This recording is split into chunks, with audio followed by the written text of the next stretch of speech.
8e instruction. Mes chères sœurs, il ne s'agit plus maintenant de ce que je voudrais vous dire, mais de ce que je dois vous dire. Et ce que je dois vous dire, ce qui me reste à dire, ne peut pas être dit avec des mots humains. Voilà. Alors vous voyez, vous pensez si c'est facile. Et vous me demanderez, si ça ne peut pas être dit avec des mots humains, pourquoi essayez-vous de le dire? Bien, j'essaie de le dire parce que l'Église ne parle que de cela depuis la Pentecôte. Et par conséquent, je n'ai pas autre chose à faire comme prédicateur, comme prêcheur, que ce que fait l'Église. Et puisqu'elle ne parle que de ça, je ne dois parler que de cela. Et tout ce que j'ai dit depuis le début n'était qu'une préparation parachèvée, comme disait la liturgie juive, une préparation pour parler de cela. Je vous propose une comparaison. Pourquoi l'Église parle-t-elle de quelque chose qu'elle ne peut pas dire? La comparaison, elle vous montre, elle vous désigne du doigt un instrument de musique, mettons. Nous verrons ce que c'est que cet instrument de musique. Alors ça, c'est très précis, c'est très facile à dire. Pour le moment, je le laisse sous cette notion vague. Instrument de musique. Et vous désignez un instrument de musique et vous dites, je ne peux pas en jouer. Personne ne peut en jouer. C'est un instrument dont personne ne peut se servir.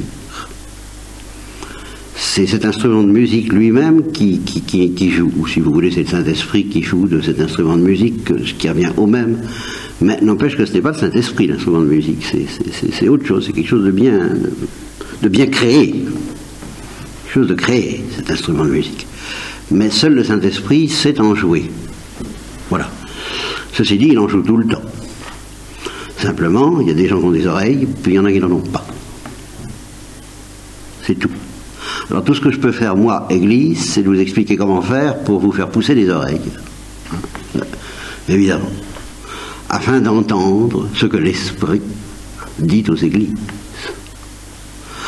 Et alors, en particulier, toute la vie que vous menez, par exemple, ça fait partie des choses à faire qui sont très très indiquées, très conseillées, les conseils évangéliques.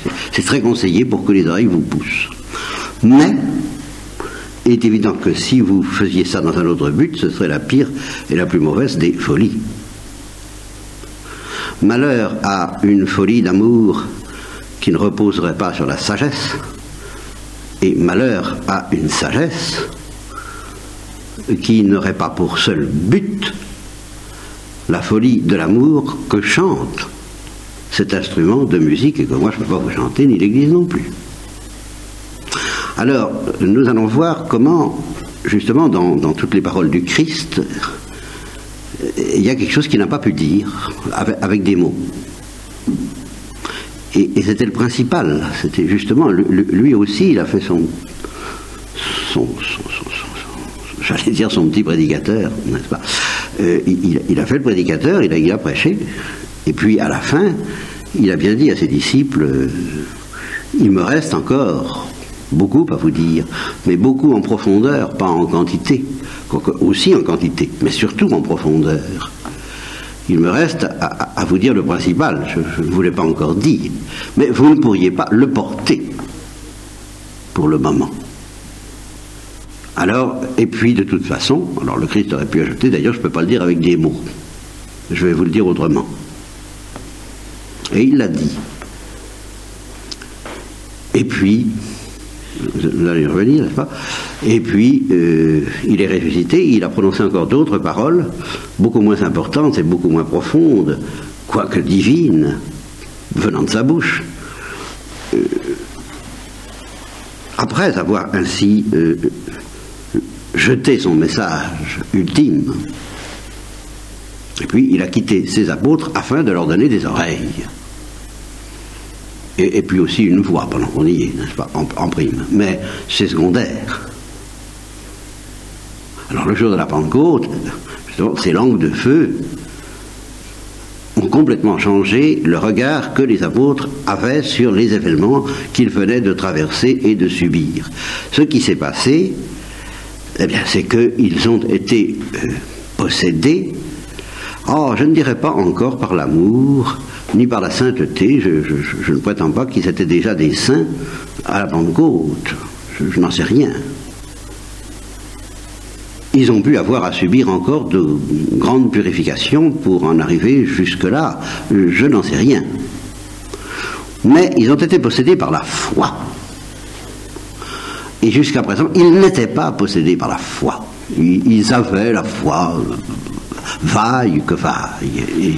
Et c'était pas brillant, même après la résurrection, comme nous l'avons vu. Et à ce moment-là, ils ont été possédés par la foi. Alors, et la foi de quoi? La foi de ce dont ils avaient été témoins. Ils ont eu la force des témoins.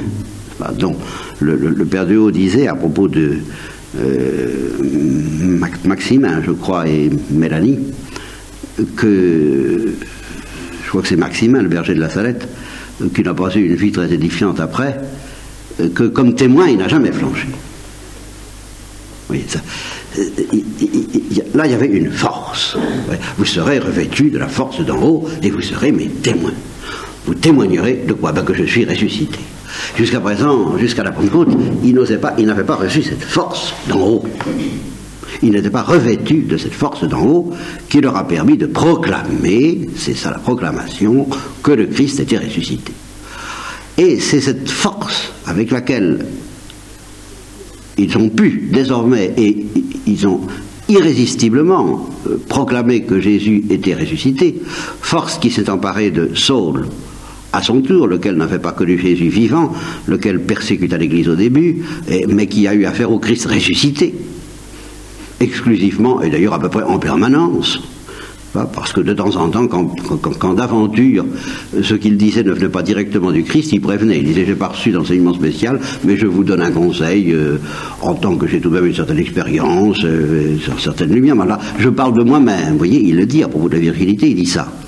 Ce qui semble bien entendre que quand il ne parle pas de ça, il ne parle pas de lui-même, et c'est le Christ ressuscité qui le lui a enseigné, ou le Saint-Esprit d'une autre façon, j'en sais rien, mais en tous les cas, il savait que ça ne fait pas de lui.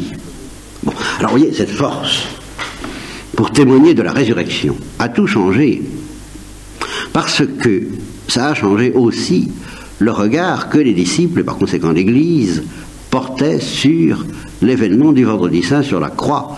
Cette croix qui les avait tellement déboussolés, troublés, mis dans la tentation de croire que leur espérance n'était pas fondée. Nous avions espéré. Et c'est exactement ça que le Christ reproche aux disciples d'Emmaüs, n'est-ce pas? Vous n'avez pas su lire la Bible, n'est-ce pas? Lents à croire, cœur lourd, et leur cœur devient brûlant parce qu'il leur explique les Écritures, mais c'est pas encore la Pentecôte. Leur cœur devient brûlant, puis après ils vont trouver les apôtres, et puis après ils disent nous l'avons vu, nous l'avons vu, puis ils recommencent à vaciller, n'est-ce pas, à osciller. Et une fois qu'ils ont reçu alors la force absolue de ne plus avoir la moindre hésitation sur la résurrection, et ils l'ont eu une fois qu'il est parti, pas avant, après l'ascension, 9 jours après l'ascension, ce qui est le prototype de toutes les retraites dans l'Église depuis, n'est-ce pas, hein? Bon, alors demain, ça y est, mettez-vous bien, préparez-vous à recevoir cette force, les langues de feu, tout ça. On n'allait pas trop parler en langue quand même, ça. Bien. Eh bien, quand ils ont donc reçu cette force, ils ne pouvaient donc plus hésiter. Alors, ils ont commencé quelque chose d'absolument neuf dans l'histoire du monde, qui n'avait jamais existé auparavant et qui n'existera jamais ailleurs que dans l'Église catholique romaine, qui était l'Église de Jérusalem au début. Ils ont ruminé sur la croix. Ils ont repassé dans cette lumière nouvelle de la certitude de la résurrection, l'événement de la croix auquel ils n'avaient rien compris. Et cet événement de la croix, c'est ça, cette boîte à musique. dont je vous ai parlé au début, et dont je vous dis que les prédicateurs, et dès le début, Paul le dit en toutes lettres, n'ont rien d'autre à faire que de le montrer du doigt. Nous prêchons un Messie crucifié. Regardez. Et regardez, vous, les Juifs, videbunt inquem transfixerunt, c'est exactement le début de la prédication des apôtres. Regardez celui que vous avez transpercé, celui que vous avez crucifié. Regardez. Regardez et écoutez. Si vous avez des oreilles pour entendre la parole de Dieu, mais alors là, il s'agit d'une parole sans bruit de parole. Une parole qui n'est plus une parole humaine, que Dieu lui-même ne pouvait pas exprimer, ne pouvait pas chanter avec des mots humains, et que Paul, pour cette raison, désigne, c'est tout ce qu'il peut faire, il la désigne, il ne peut pas la faire entendre, mais il la désigne comme étant le verbum crucis. La parole de la croix. La parole de Dieu, c'est la parole de la croix. Mais évidemment, pour recevoir cet événement de la croix comme une parole, il faut avoir la foi dans la résurrection, déjà. Et c'est pour ça que les disciples, justement au pied de la croix, n'ont pas pu entendre cet événement comme une parole de Dieu, comme un verbum, encore bien moins comme une musique. Et c'est en ce sens-là qu'ils n'y ont rien compris, avant la Pentecôte. Et alors là, c'est extrêmement net, nous pouvons en être assurés maintenant, après 2000 ans d'exercice. C'est pas comme on parle d'un exercice financier, 2000 ans d'exercice, l'Église est en exercice depuis 2000 ans, eh bien nous pouvons l'assurer, le seul être qui ait entendu immédiatement le verbum crucis comme un verbum, comme une parole, comme une musique, c'est la Sainte Vierge. Oh, vous vous rendez compte de la dimension que ça lui donne, rien qu'en lisant l'Évangile à la lumière de la résurrection. Car Jean lui-même a peut-être moins péché, il n'a peut-être même pas du tout péché contre la foi, mais il n'avait évidemment pas la lumière et, je dirais, la gloire qui possédait Marie déjà au pied de la croix et qui lui permettait déjà d'entendre la musique du verbum crucis au pied de la croix. Alors ça donne à Marie un privilège inouï. Et c'est pour ça qu'elle était présente dans le cénacle avec les disciples, et que c'est elle qui a attiré cette foudre de la Pentecôte, comme un miroir parabolique, n'est-ce pas, qui concentre tous les rayons du soleil, et les disciples étaient au centre de ce miroir parabolique. Ils ont été exposés pendant 9 jours, et au bout de 9 jours, ils ont pris feu. Mais le miroir parabolique, c'est Marie. Ils étaient apparemment dans le cénacle, en réalité en Marie, en elle, dans celle qui seule sait écouter. Je vous dis que l'Église écoute, mais elle écoute parce que l'Église est fille de Marie, mère de l'Église. Seule Marie sait entendre cette musique. Alors il faut ajouter de cet instrument de musique qu'une seule créature a le secret de cet instrument de musique et a su l'entendre en permanence et est capable de nous apprendre à l'entendre. Alors il ne s'agit pas d'apprendre à jouer du violon, mais d'apprendre à entendre le violon. Et c'est Marie qui est notre maîtresse de musique. Sur ce point, maîtresse de musique de toute l'Église, maîtresse de musique d'abord des apôtres. Elle leur a appris à faire le chemin de croix et à ruminer inlassablement ce cri que Jésus a poussé du haut de la croix et qui était une parole de Dieu, pas une parole de l'homme. Car même la parole du Christ, mon Dieu, pourquoi m'as-tu abandonné, était encore une parole de Dieu. Et justement, au-delà de cette parole humaine, il y a cette parole muette, qui, elle, est un murmure. Nous l'entendons, ou nous ne l'entendons pas, mais la première condition, évidemment, c'est la foi. Et la deuxième condition, c'est une certaine manière de vivre. Et la troisième condition, qui est même dans la première, si on veut, c'est de demander à la Sainte Vierge. Car elle seule peut vous donner des oreilles pour entendre. Et quand on entend, eh bien, on est pris. c'est fini, passez-moi l'expression, on est cuit. Et on est bon aussi pour la cuisson. Je vous dirai quelle cuisson. On est prêt à devenir à son tour ce qu'Élisabeth de la Trinité, à la suite peut-être de Paul, je ne m'en souviens pas, je vous en demande pardon, appelait une humanité de surcroît. En tous les cas, ce que saint Paul a dit, c'est nous achevons dans notre corps ce qui manque à la passion du Christ. Alors il est évident que ce n'est pas ce qui manque à la passion du Christ comme satisfactoire, comme méritoire et comme rédemptrice. Non, c'est ce qui manque à la passion du Christ comme musique. Voilà. Et la passion, c'est le thème. C'est le grand thème de la grande fugue éternelle que chanteront tous les élus, chacun avec ce nom nouveau que personne ne connaît si ce n'est celui qui le reçoit, et cette partition originale que nous aurons à chanter dans le grand orchestre infini de la Jérusalem nouvelle, que personne ne connaît si c'est celui qui la reçoit. Le secret de ce qu'il doit chanter ne lui sera dévoilé qu'au moment où il le chantera. Il s'apercevra que ça sort de lui et il ne le connaissait pas, ce chant. Que justement, à travers toutes les épreuves, les tribulations et les bonnes œuvres et les péchés, Dieu lui a appris, Dieu a creusé, a mis en nous, est en train d'inscrire en nous, dès maintenant, en creux, ce chant qui sortira un jour si nous sommes un minimum fidèles de notre âme, de notre cœur, de notre chair. Si toutefois, dans une certaine mesure au moins, notre mort est le prolongement du verbum crucis. Si elle est à son tour un verbum, voyez, voilà, il faut que notre mort soit un chant.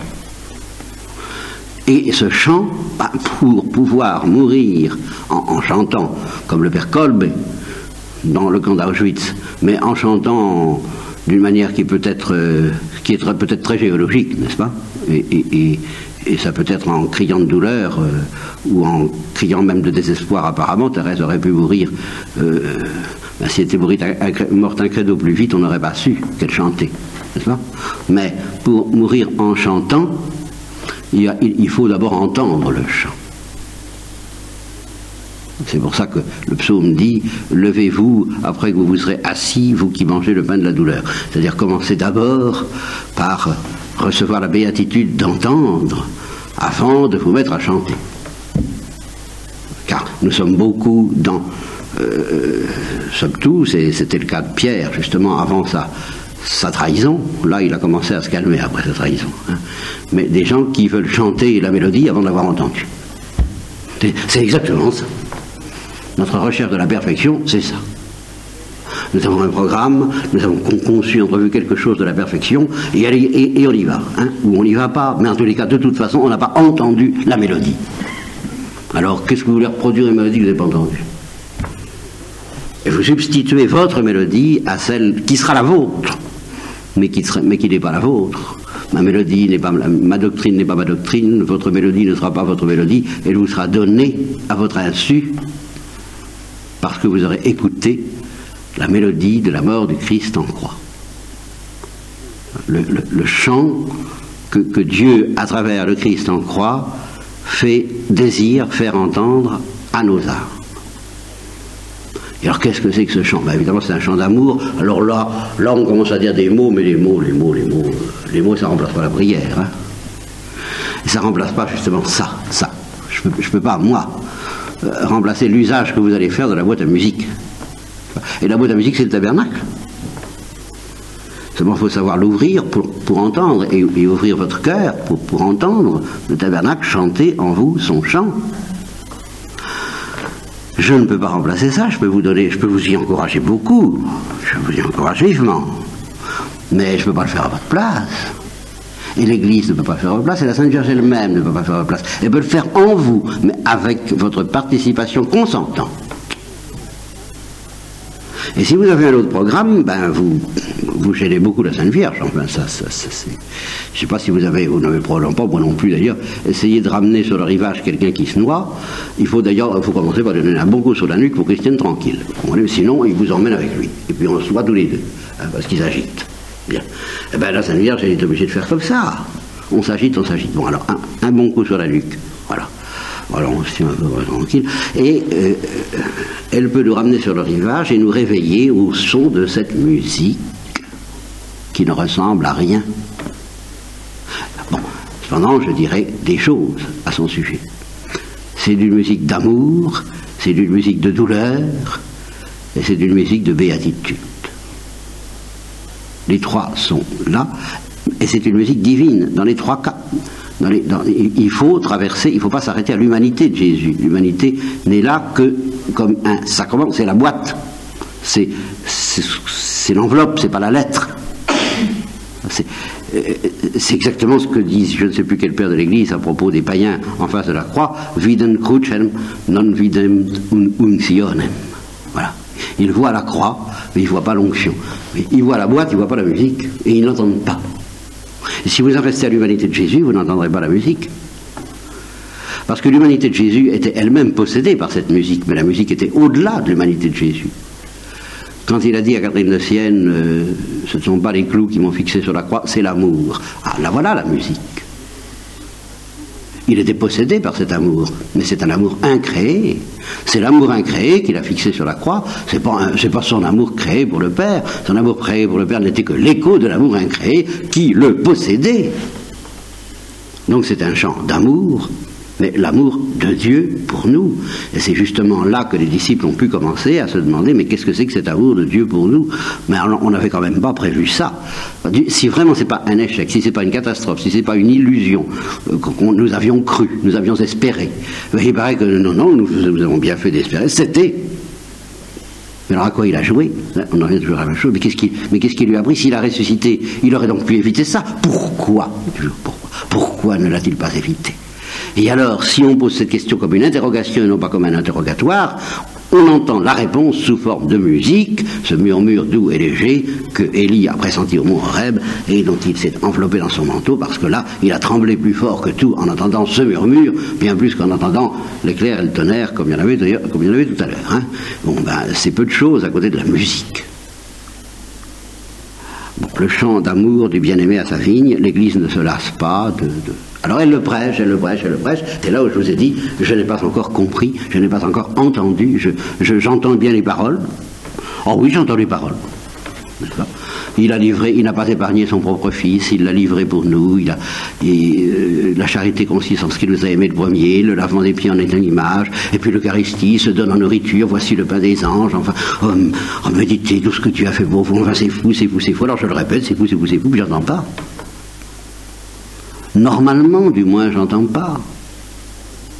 Quelquefois, il peut m'arriver à avoir le soupçon de ce que ça doit être que d'entendre, mais enfin, j'entends très mal. Enfin, je suis très sourd d'oreille. Et les prédicateurs sont sourds d'oreille, car, dit Brigitte de Suède, je crois, ou je ne sais plus, ou Roger de Foligno, j'en sais rien, enfin, s'ils entendaient ça, ils ne pourraient pas parler. Alors, vous avez de la chance. Hein. Priez pour que je ne comprenne pas trop vite. Je ne dirai plus rien. Hein. Bien. Mais vous risquez rien, puisqu'on ne vous demande pas de parler. Alors ce serait peut-être intéressant que des fois vous entendiez quand même un peu le chant du bien-aimé à sa vigne à travers le Christ en croix. Et puis, c'est un chant de douleur. Alors ça c'est mystérieux, hein. Ça, c'est mystérieux. C'est justement pour ça que je suis bien content que ce ne soit pas une parole. Parce que si c'était une parole humaine, il faudrait dire Dieu souffre, et la Bible le dit. Mais, enfin, tactus dolore cordis intrinsecus. Il s'agit de Dieu, il ne s'agit pas du Christ. Et je vous ai parlé du cœur assez longtemps et à répétition. Je n'ai pas cessé de vous parler du cœur. Dans le Deutéronome, vous verrez qu'il est constamment, Moïse répète ça, que ce soit dans ton cœur, Israël, ton cœur.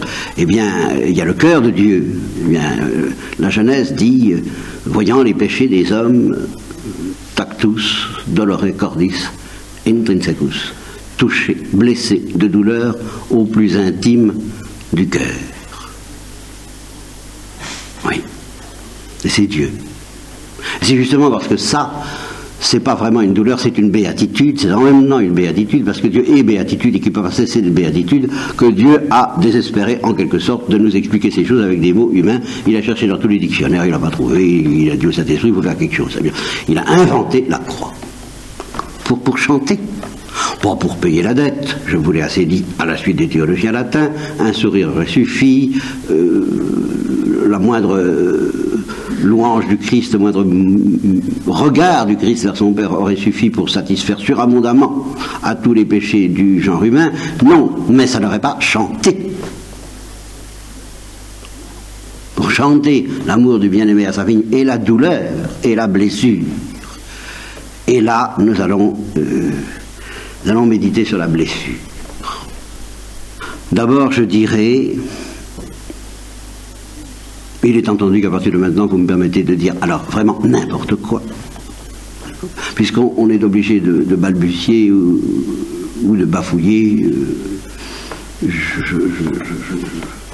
Je récolte vos tickets, j'ai tous les droits, bon, très bien, alors on y va. Hein, bon, je divague.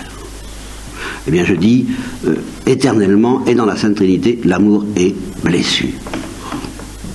Et si vous ne dites pas ça, eh bien, vous pourrez dire de très belles choses sur l'amour, ce ne sera pas satisfaisant. Le mot blessure non plus n'est pas satisfaisant, mais ça, on le sait tout de suite, au moins, ça c'est un avantage.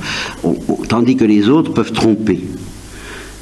L'amour est plénitude. Bah, non, on peut imaginer une plénitude sans amour. Si Dieu a tout. Cette espèce de blessure, justement, que nous éprouvons, que nous avons besoin d'un autre. Vous devez mettre ça en Dieu. Dieu n'a pas besoin d'un autre. Vous comprenez? C'est là où, à tout instant, si vous dites que l'amour en Dieu est repos, alors que nous sentons que l'amour en nous n'est pas en repos du tout, n'est-ce pas? Bon. Alors tout le dynamisme de l'amour s'évanouit. Alors c'est le dynamisme de l'amour qu'il va falloir mettre en Dieu. Alors je ne trouve pas d'autre moyen, trouvez-moi autre chose si vous voulez, hein, on est obligé de parler par métaphore, une sorte de blessure infinie, de blessure délicieuse, de blessure suave, cette blessure que les séraphins infligent à tous les stigmatisés, en fin de compte, à commencer par Thérèse d'Avila, et combien d'autres.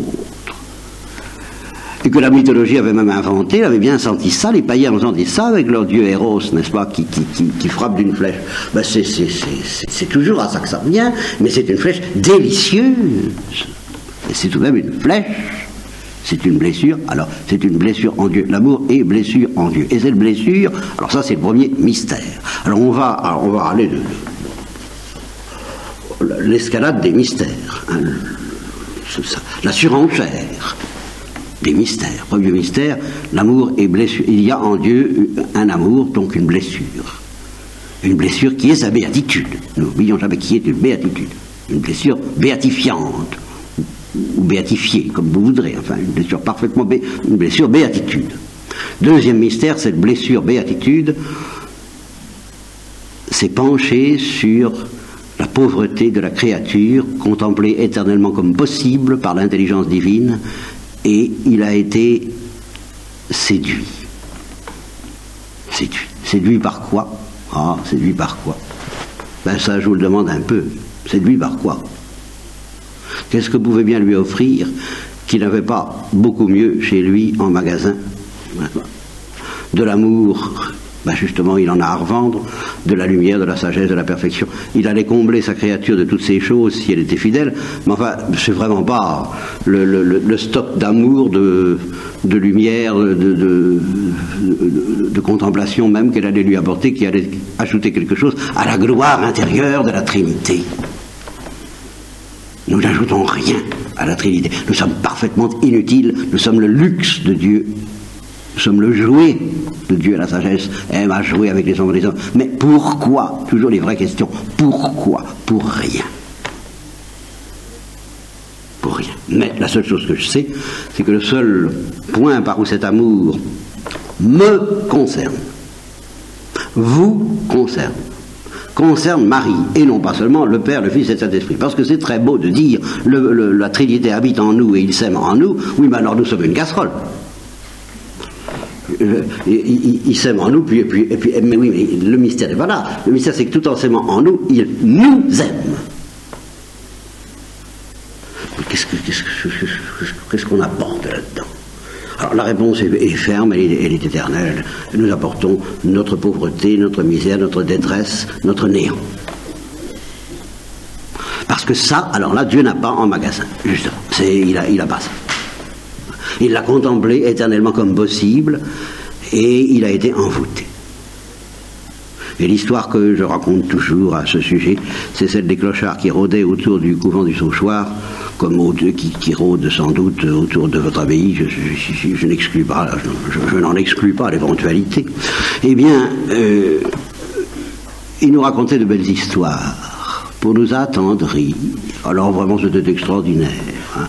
Bon, les deux orphelines, la porteuse de pain, tout ça n'était rien, enfin, à côté des malheurs qui s'étaient abattus sur leur innocence. Car ils étaient innocents, bien entendu, ils étaient complètement innocents. Alors, inutile de dire que ça ne nous attendrissait pas du tout. Et l'un de nos pères a dit, comme il nous attendrirait mieux s'il disait tout simplement la vérité, à savoir que ce sont des ivrognes. Alors, là, on s'attendrirait. Bon, ben, c'est une petite image de ce qui se passe entre Dieu et nous. Nous sommes des clochards et nous essayons d'attendrir Dieu en lui disant qu'on l'aime. Bon. C'est pas sérieux, c'est du cinéma, ça. Pour dire qu'on aime Dieu, je le répète, nous ne l'aimons pas. Mais disons-lui plutôt que nous ne l'aimons pas. Ce sera vrai, ça l'attendrira. Je suis celui qui suis, tu es celle qui n'est pas. Je suis celui qui aime, tu es celle qui n'aime pas. Et c'est précisément en tant que tu n'aimes pas que je t'aime. Alors ne me raconte pas d'histoire avec ton amour c'est le mien. C'est le miroir du mien. Je vais t'en donner de l'amour, j'en ai, alors tu verras, tu verras ce que tu vas devenir sous les flots de l'amour. Mais donne-moi ce que je n'ai pas, ton non-amour. Voilà ce que je convoite. Ah, admirable échange. Tu veux faire l'échange? Ah non, mais je vais vous donner mieux que ça, Seigneur. Non, mais ça ne m'intéresse pas. Tu n'auras rien de moi avec cette musique-là. Ce qui m'intéresse, c'est ton impuissance à aimer. Donne-la-moi. Puis j'en ferai quelque chose, tu verras. Alors là... Et le curé d'Ars, n'est-ce pas, faisait ça. Il convoitait les croûtes de pain des mendiants, justement, des clochards, puis leur donnait à la place, en échange. Mon ami, je vous en prie, voulez-vous me vendre vos croûtes de pain, et puis je vais vous donner ça en échange, n'est-ce pas? Ça, c'est la charité, vous comprenez? Ça, c'est la délicatesse de la charité. Il ne faisait pas l'aumône. Non, il faisait un échange. Eh bien, Dieu a cette même humilité de se mettre à genoux devant nous. Veux-tu me donner ce que tu as de moins bien? C'est ça que je convoite. Enfin, je viens un voleur, et comme le disait une supérieure de contemplative justement à ses filles, elle disait, il vient comme un voleur, et nous lui donnons de la fausse monnaie. Alors lui, il sait où est le vrai trésor. Alors la fausse monnaie, ça ne l'intéresse pas. Il la laisse de côté. Il va là où est le trésor. Et là où est le trésor, c'est votre misère, c'est notre misère, et même notre péché, et même notre orgueil, si nous savons le donner comme le pire des maux qui nous accablent. Mais donnons-le. Il attend ça en échange de son amour. Voilà le deuxième mystère. Il est blessé d'amour pour sa créature en tant que sa créature est misérable. Et le troisième mystère, c'est qu'il y a une deuxième blessure, c'est que la créature ne marche pas. Voilà. Dans sa liberté, la créature ne marche pas. Justement, elle a envie d'autre chose. Hein. Alors, une deuxième blessure intervient, ça c'est Saint Jean de la Croix qui le dit dans sa poésie du Pastoureau. Et il dit que le Pastoureau ne se plaint pas d'être blessé d'amour pour sa créature. Ah non, ça il s'en plaint pas, c'est sa béatitude. Mais il se plaint que la créature n'a pas répondu à la première blessure, qui est la blessure d'amour qu'il a pour elle. Alors, une deuxième blessure intervient, tactus, dolore cordis intrinsecus, et pour manifester cette deuxième blessure, sur un arbre, il étendit ses beaux bras.